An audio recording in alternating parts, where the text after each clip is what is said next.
Bah, écoutez, on est arrivé à 14 heures, comme l'indiquait la convocation. Et puis, nous sommes allés saluer nos homologues, les salariés, les syndicats salariés et syndicats patronaux. Et puis, on voulait prendre place et une personne nous a demandé de sortir et de pouvoir discuter. Donc, il nous a emmenés dans un bureau.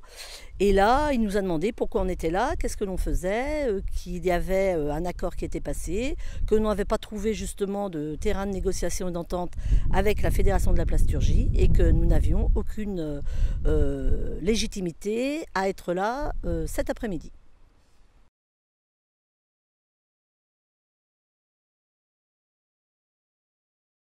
Alors écoutez, j'ai trouvé qu'il avait une attitude un petit peu embêtée.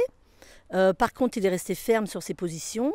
Et après explication en disant que Plastalliance avait toute sa légitimité puisqu'il y avait déjà eu une négociation sur les 8 régions de France où la plasturgie était présente et qu'on avait laissé 5 postes sur 8 régions et qu'il était légitime au moins que Pays de Loire, Normandie et Aquitaine puissent avoir un représentant de Plastalliance.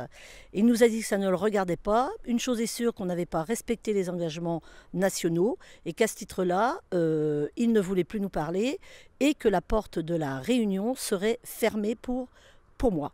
Voilà. Et donc il s'est levé, il s'est énervé, il nous a claqué la porte au nez.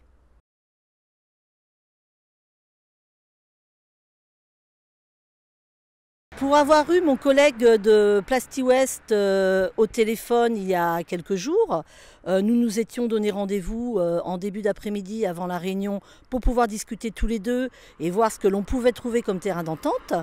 Et hier matin, j'ai reçu un mail me disant qu'il ne venait pas et qu'à ce titre-là, je ne devais pas venir. Donc je n'ai pas à obéir à la personne responsable de l'organisation de cette réunion. Donc moi je suis représentante de Plastalliance. Plastalliance me demande de venir, je viens. Et puis voilà, je trouve que ce n'est pas digne d'une organisation.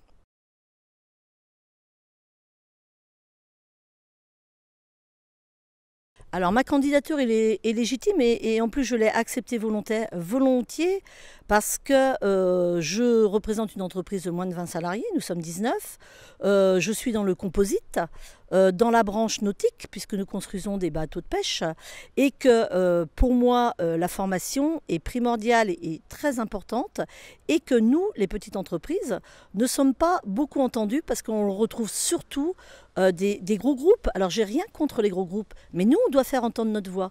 Et en plus, en tant que femme, je trouve que j'ai également et ma sensibilité et ma légitimité à y siéger.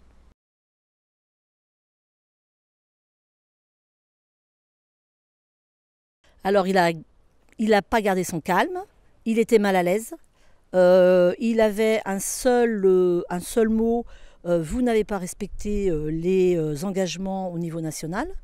Il n'a pas essayé d'entendre ce que l'on voulait bien lui dire. Et moi, de toute façon, les dés étaient déjà joués. Et on n'avait surtout pas envie que Plastalliance vienne dans ce AR2I.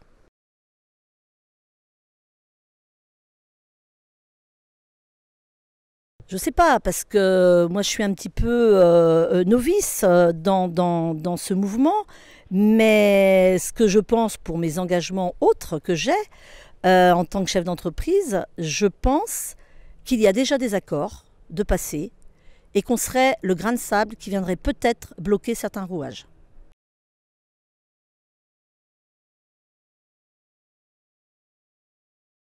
Si j'ai un appel à lancer, ce sera plutôt au sujet de la parité.